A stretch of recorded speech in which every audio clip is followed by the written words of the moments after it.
Ilang Kapuso artists nakisaya sa Kapuso Mall Show sa San Carlos City, Pangasinan. Silipin sa ulat ni Jasmine Gabriel Galban.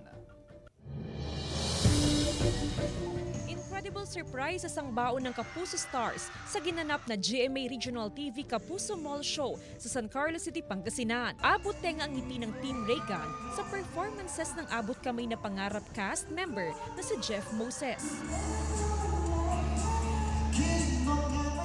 Sobrang natutuwa ako kasi ganun pa rin kainit yung pagtanggap nila sa akin and ganun din nila kamahal yung show namin, yung Abot Kamay na Pangarap. Humataw sa stage at nakiselfie sa fans ang cast ng Pulang Araw na sina Jay Ortega, Aidan Veneracion at Ashley Ortega.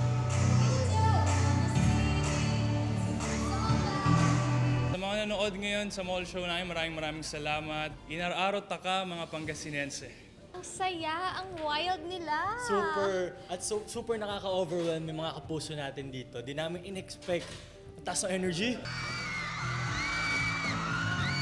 Back-to-back naman, nanangharanan ng crowd, sina Royce Cabrera at Jeric Gonzalez na inaabangan gabi-gabi sa Widow's War.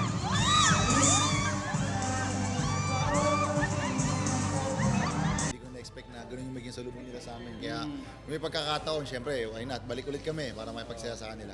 Thank you sa mga kapuso natin dito dahil ang init talaga ng pagtanggap nila sa amin. Nagsilbi namang host ng masayang palabas si Sparkle GMA artist Migs Almendras. Hindi lamang sa performances bigay todo ang Kapuso Stars, kundi pati sa pagganap sa kanilang mga karakter. Jasmine Gabriel Galban, One North Central Luzon.